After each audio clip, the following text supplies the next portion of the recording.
Good morning. It's Dr. Jeffries again, and today I'll be talking a bit more about cholesterol. We started off talking about cholesterol yesterday, and I did mention to you about how cholesterol can clog up our arteries.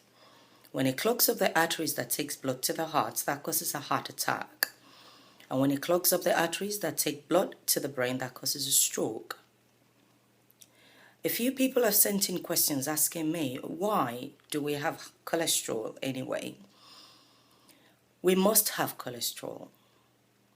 There are good cholesterols and there are bad cholesterols. The bad cholesterols are the ones that clog up the arteries, and the good cholesterols are the ones that protect the arteries from being clogged up. Now, what makes one person have high cholesterol and the other person doesn't? There are quite a few reasons or a few causes of this. I will start by things that are outside our control. The number one on this list will be what we call genes. Genes are the medical informations that are passed on from our parents to us.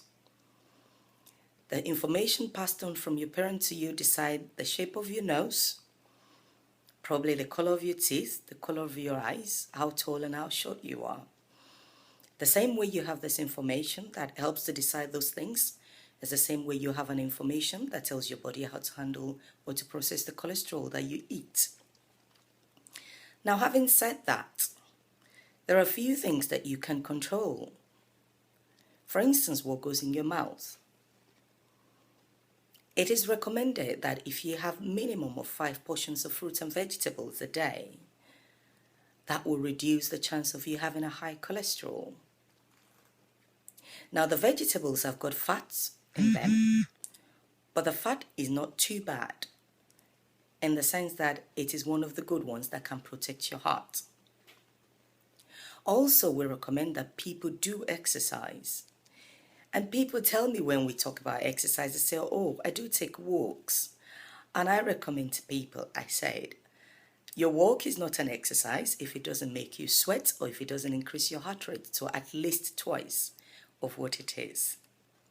Now, you say to me that I'm pushing it really hard. You're not likely to have any impact without you sweating from the exercise. It's not just a leisurely walk. Other things that we advise is that you eat a lot of fish. Fish has got a good oil in it, and it will preserve and protect your heart. Also, we do advise people, instead of frying food, to grill them.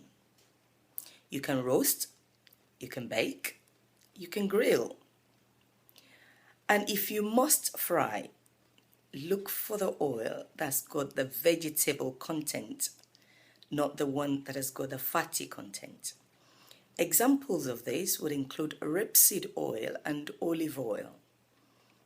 The fat content is a lot less than the typical oil that you get in the market. It may be a bit more expensive, but you need to take care of your heart. There are a few other reasons why people's cholesterols can be high. One major reason is alcohol intake. Because when you take a lot of alcohol, your body stores it as calories, and over a period of time is converted into fat. And that's what causes fat belly. Beer belly, people call it different names. We'll be talking about this in another episode. Let me warn you very strictly that if you keep listening to these health talks, you may just find out that you're starting to live more healthily than you intended to in the first instance. It's important that you keep things in the right perspective. Healthy living is not something that happens like magic. It is a matter of choice, of what you choose to put in your mouth and what you choose to do with your body. So today, what I'll be leaving you with is 1, how you process your cholesterol is dependent on the information that your parents passed to you. And 2, what goes into your body has a lot to do with how your heart will perform and how long your heart will last.